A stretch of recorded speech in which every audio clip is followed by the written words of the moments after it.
Last year, I spent 6 months participating in what I was told was a psychological experiment.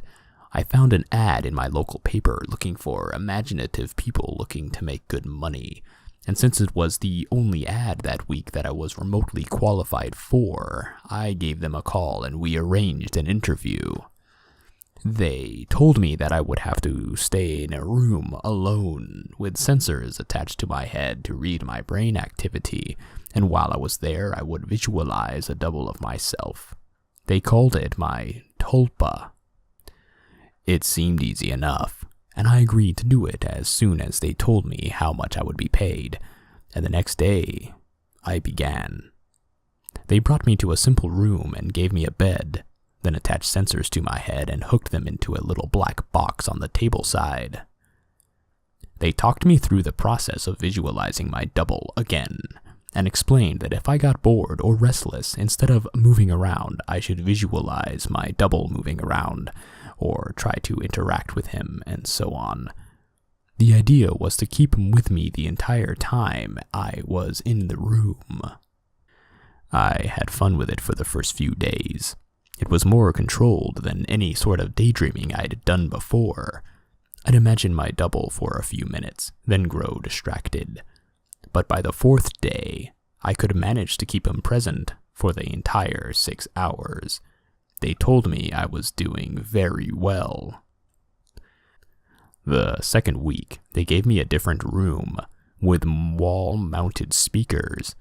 They told me they wanted to see if I could still keep the TULPA with me in spite of distracting stimuli. The music was discordant, ugly, and unsettling, and it made the process a little more difficult, but I managed nonetheless. The next week, they played even more unsettling music, punctuated with shrieks, feedback loops, what sounded like an old school modem dialing up, and guttural voices speaking some foreign language. I just laughed it off. I was a pro by then. After about a month, I started to get bored. To liven things up, I started interacting with my doppelganger. We'd have conversations, or play rock, paper, scissors, or I'd imagine him juggling, or breakdancing, or whatever caught my fancy. I asked the researchers if my foolishness would adversely affect their study, but they encouraged me. So we played, and communicated, and that was fun for a while, and then it got a little strange.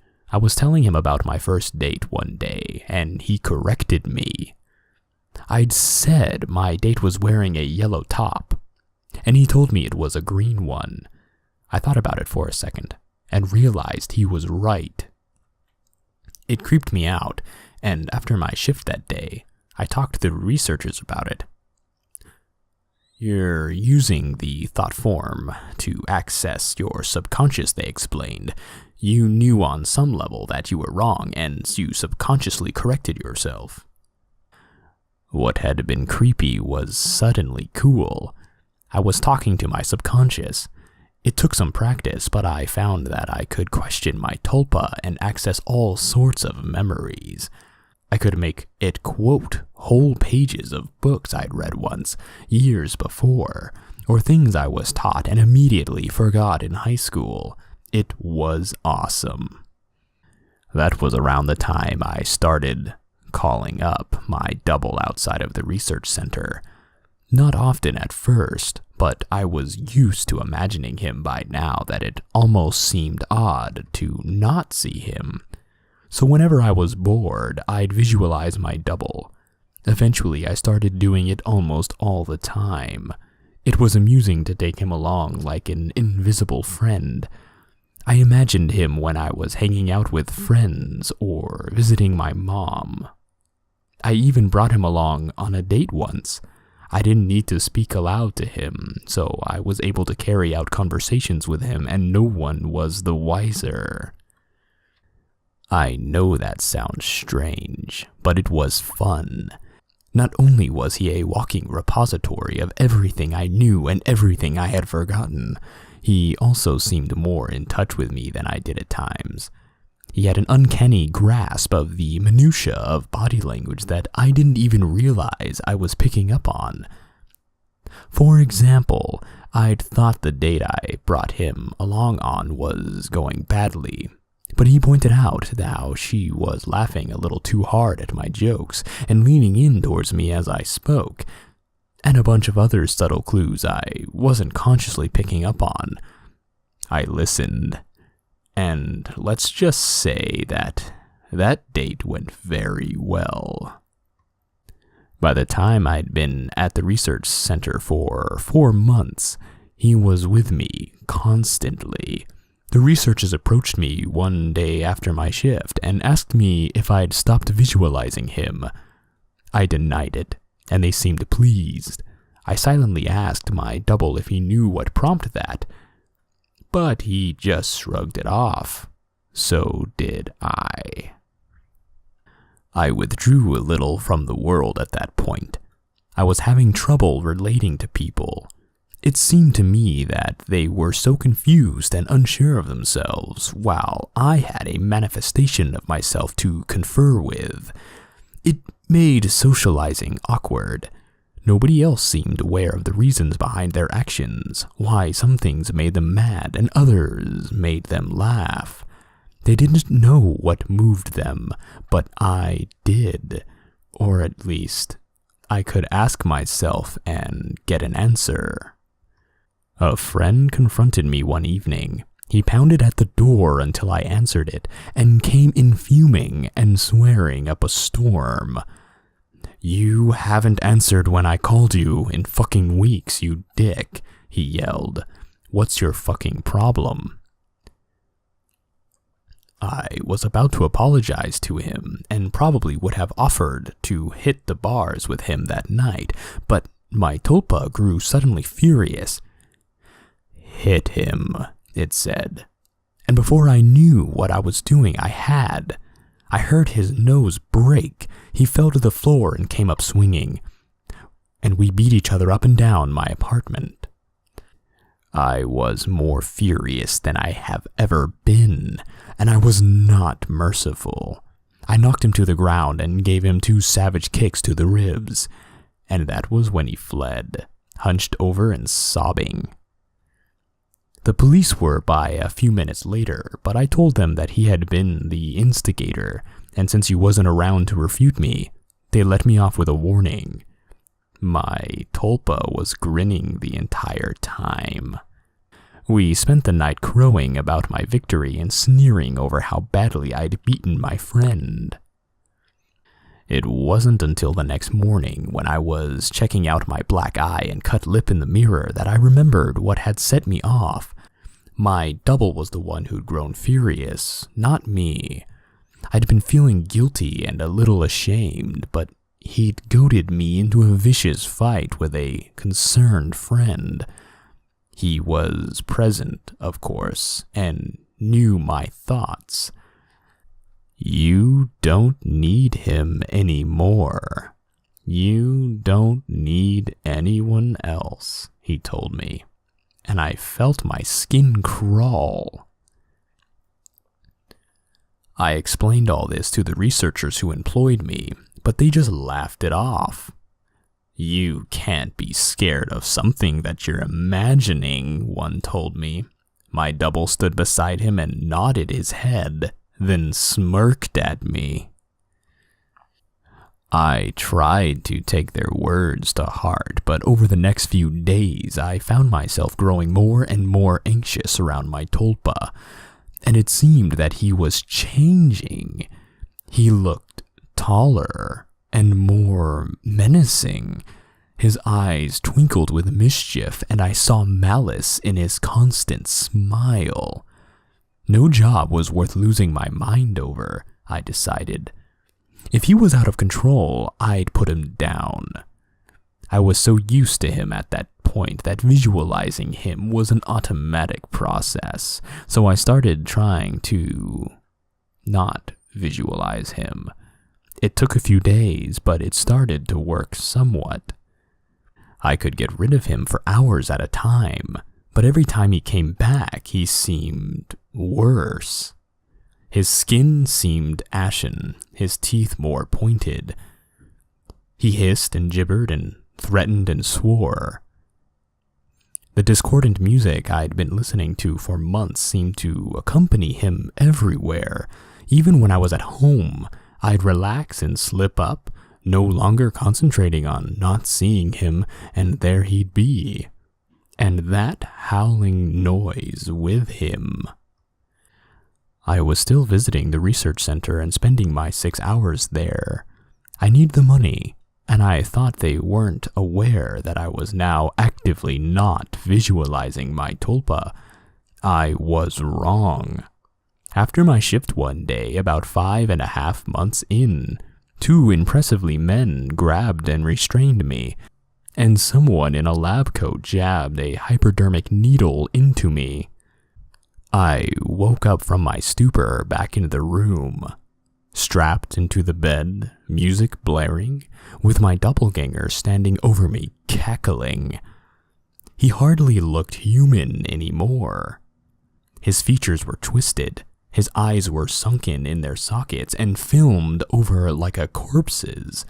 He was much taller than me, but hunched over. His hands were twisted, and the fingernails were like talons. He was, in short, fucking terrifying. I tried to will him away, but I just couldn't seem to concentrate. He giggled and tapped the IV in my arm. I thrashed in my restraints as best I could, but could hardly move at all. "They're pumping you full of the good shit, I think. How's the mind? All fuzzy?" He leaned closer and closer as he spoke. I gagged. His breath smelt like spoiled meat. I tried to focus, but I couldn't banish him. The next few weeks were terrible. Every so often, someone in a doctor's coat would come in and inject me with something, force-feed me a pill. They kept me dizzy and unfocused, and sometimes left me hallucinating or delusional. My thought form was still present, constantly mocking. He interacted with, or perhaps caused, my delusions. I hallucinated that my mother was there, scolding me, and then he cut her throat and her blood showered me. It was so real that I could taste it. The doctors never spoke to me. I begged at times, screamed, hurled invectives, demanded answers. They never spoke to me. They may have talked to my tulpa, my personal monster, I'm not sure. I was so doped and confused that it may have just been more delusion. But I remember them talking with him. I grew convinced that he was the real one, and I was the thought form. He encouraged that line of thought at times, mocked me at others. Another thing that I pray was a delusion. He could touch me. More than that, he could hurt me. He'd poke and prod at me if he felt I wasn't paying enough attention to him. Once he grabbed my testicles and squeezed until I told him I loved him. Another time, he slashed my forearm with one of his talons. I still have a scar. Most days I can convince myself that I injured myself, and I just hallucinated that he was responsible. Most days. Then one day, while he was telling me a story about how he was going to gut everyone I loved, starting with my sister, he paused. A querulous look crossed his face, and reached out and touched my head, like my mother used to when I was feverish. He stayed still for a long moment and then smiled. "All thoughts are creative," he told me. Then he walked out the door. 3 hours later, I was given an injection and passed out. I awoke unrestrained. Shaking, I made my way to the door and found it unlocked. I walked out into the empty hallway and then ran. I stumbled more than once, but I made it down the stairs and out into the lot behind the building. There, I collapsed, weeping like a child. I knew I had to keep moving, but I couldn't manage it. I got home, eventually. I don't remember how. I locked the door and shoved a dresser against it, took a long shower, and slept for a day and a half. Nobody came for me in the night, and nobody came the next day, or the one after that. It was over. I'd spent a week locked in that room, but it had felt like a century. I'd withdrawn so much from my life beforehand that nobody had even known I was missing. The police didn't find anything. The research center was empty when they searched it. The paper trail fell apart. The names I'd given them were aliases. Even the money I'd received was apparently untraceable. I recovered as much as one can. I don't leave the house much, and I have panic attacks when I do. I cry a lot. I don't sleep much, and my nightmares are terrible. It's over, I tell myself. I survived. I use the concentration those bastards taught me to convince myself. It works. Sometimes. Not today, though. 3 days ago, I got a phone call from my mother. There's been a tragedy. My sister's the latest victim in a spree of killings. The police say the perpetrator mugs his victims, then guts them. The funeral was this afternoon. It was a lovely service as a funeral can be, I suppose. I was a little distracted, though. All I could hear was music coming from somewhere distant, discordant, unsettling stuff that sounds like feedback and shrieking and a modem dialing up.